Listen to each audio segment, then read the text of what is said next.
Good afternoon বন্ধুরা, কেমন আছো সবাই? আশা করছি সবাই ভালো আছো, সুস্থ আছো। আমিও তোমাদের ভালোবাসা অনেকটাই ভালো হবে। ফুলকপি আলুর তরকারি এটা এই বছর আমার দেয়া হয়নি তোমাদের, তো এই রেসিপিটা খুবই ভালো লাগে, আমার তো খুবই টেস্ট লাগে। অনেক বছর আগে শেখায় দিল্লিতে এসে, ওরা এখানে এরকম করে রান্না করে, এত ভালো লাগে। রুটি, পরোটা, লুচি, ভাত সব কিছুর সঙ্গে আমার তো ভীষণ ভালো লাগে, আমার ফ্যামিলির ভালো লাগে। ইভেন এখানে সবাই পছন্দ করে, বিয়ে বাড়িতেও এই রেসিপিটা কিন্তু থাকে। তাহলে রেসিপিটা আজকে নিয়ে এসেছি। ফুলকপি আলুটা একটু ছোট ছোট করে কেটে ভাপ দিয়ে দিয়েছি আমি। ওটা তোমাদের দেখালাম না, কাটাটা আর ভাপ দেওয়াটা। কেটে ধুয়ে ভাপ দিয়ে রেখে দিয়েছি। এবার চলো রেসিপিটা শুরু করি। তাহলে আমার রেসিপিটা যদি বন্ধুরা তোমাদের ভালো লেগে থাকে, লাইক কমেন্ট শেয়ার করে চ্যানেলটা আমার সাবস্ক্রাইব করে নিও। পাশে থাকা বেলটা প্রেস করে দিও, যাতে এরকম সব রেসিপি, ব্লগ ভিডিও যাই দিই না কেন, ঝটপট করে যাতে তোমাদের কাছে পৌঁছে যায়, তোমরা দেখে নিতে পারো। তাই ফোড়ন দিচ্ছি কিছুটা। মেথিটা একটু ভালো করে হতে দেবো, পুড়ে যাবে, একদম কালো হয়ে যাবে, ততক্ষণ ভেজে নেব মেথিটা। মেথিটা পুরো কালো হয়ে গেছে, এবার মেথিটাকে ছেঁকে আমি তুলে নেব। মেথিটা মুখে পড়লে তেতো লাগে বলে অনেকে খেতে চায় না, দেখতেও একটু কালো কালো লাগে। কিন্তু মেথি খাওয়াতে ভালো স্বাস্থ্যের পক্ষে, কিন্তু বাচ্চারা খেতে চায় না, মুখে পড়লে তেতো লাগবে। কিন্তু এই ফ্লেভারটা দিয়েই দরকার আমার, মেথি না দিলেও চলবে। ও, কন্তিটা পড়ে গেল। এবার অ্যাড করে দিচ্ছে এই যে কিছুটা হিং। হিংটা একটু হতে দিয়ে এবার দিয়ে দিচ্ছি কেটে রাখা পেঁয়াজটা।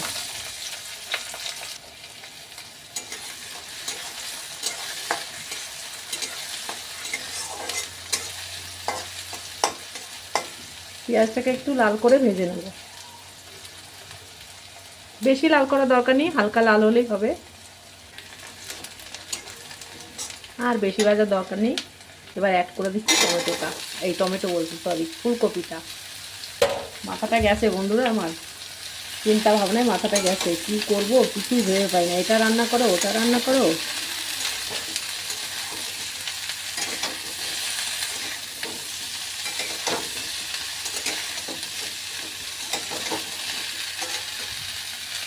এবার অ্যাড করে দিচ্ছি কেটে রাখা টমেটো আর কাঁচা লঙ্কা।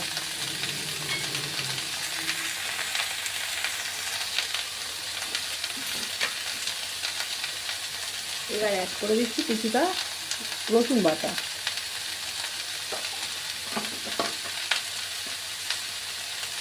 কিছুটা আদা বাটা। এই আদা বাটাটা কিন্তু বন্ধুরা না দিলেও হয়।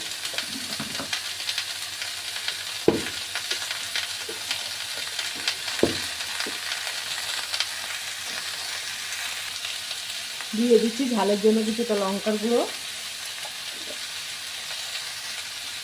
অল্প পরিমাণে দিয়ে দিচ্ছি জিরের গুঁড়ো, 1 চামচ দিয়ে দিচ্ছি ধনের গুঁড়ো। ধনের গুঁড়োটা একটু বেশি দিতে হবে, জিরে গুঁড়ো তোমরা চাইলে নাড়ু দিতে পারো। স্বাদ মতো নুন, কালারের জন্য দিয়ে দিচ্ছি হলুদ। ভালো করে মিশিয়ে নেব। এমনি তো নতুন যখন কপি আসে তখন আর এটাকে আমি ভাব দিই না, এখন কপিটার সিজনটা শেষ, তো শেষের দিকে কপি, মানে আমাদের এখানে তো সবসময় থাকে, কিন্তু ঠান্ডার সিজনের কপিটা এবার শেষ হচ্ছে এই সময়, তাই একটু ভাব দিয়ে ফেলে নিলাম, যে গ্যাসের প্রবলেম যাতে না হয়।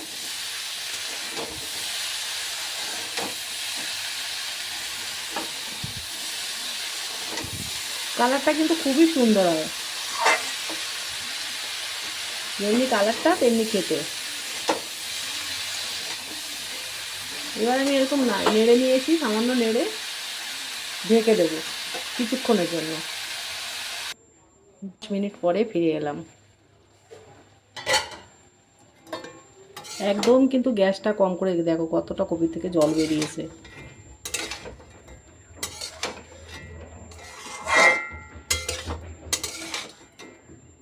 ছাদের পরে সব বাচ্চারা ঘোরাঘুরি করছে, এত জোরে জোরে আওয়াজ আসছে, তোমাদের শুনতে পাচ্ছ কি না জানি না, মানে শুনতে পাবে কি না। আবার ঢেকে দেবো।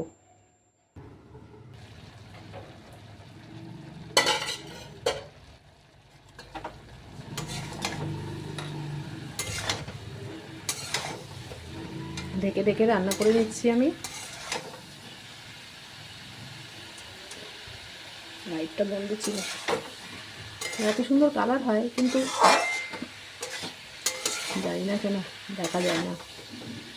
এবার একটু ছড়িয়ে ছড়িয়ে দিয়ে জলটাকে একটু শুকিয়ে নেব, তেলটা ছাড়া অবধি।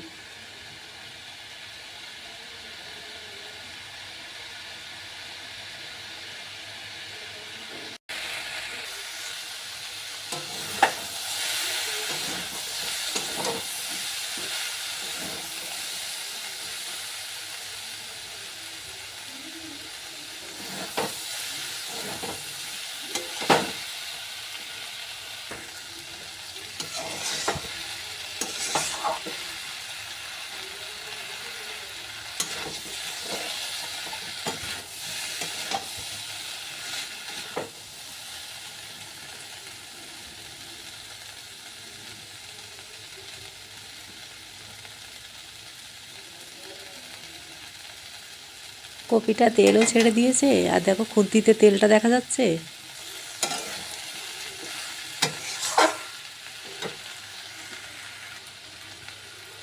এক চামচ গরম মশলা দিয়ে দিচ্ছি আমি। এতটা টেস্টি লাগে বন্ধুরা, একদম বানানো সোজা। তবে কিন্তু মেথি আর পেঁয়াজটা কিন্তু ফোড়নে দিতে হবে, না হলে এই ফ্লেভারটা তোমরা পাবে না। দেখতেও যেমন সুন্দর লাগে, খেতেও মানে দুর্ধর্ষ খেতে লাগে। আমার তো ভীষণ ভালো লাগে। মানে তোমরা হয়তো বলবে যে আমার ভালো লাগলে তোমাদের কেন লাগবে, তবে তোমাদের কথা দিতে পারি এর টেস্টই আলাদা। একবার খেয়ে দেখতে পারো, নিরাশ হবে না কেউ। তবে তেলটা বেশি লাগে, তোমরা কিন্তু তেলটা নিজেদের পছন্দ মতনই দিও। এমন না যে আমি কম দিয়েছি বলে তোমরাও কম দেবে।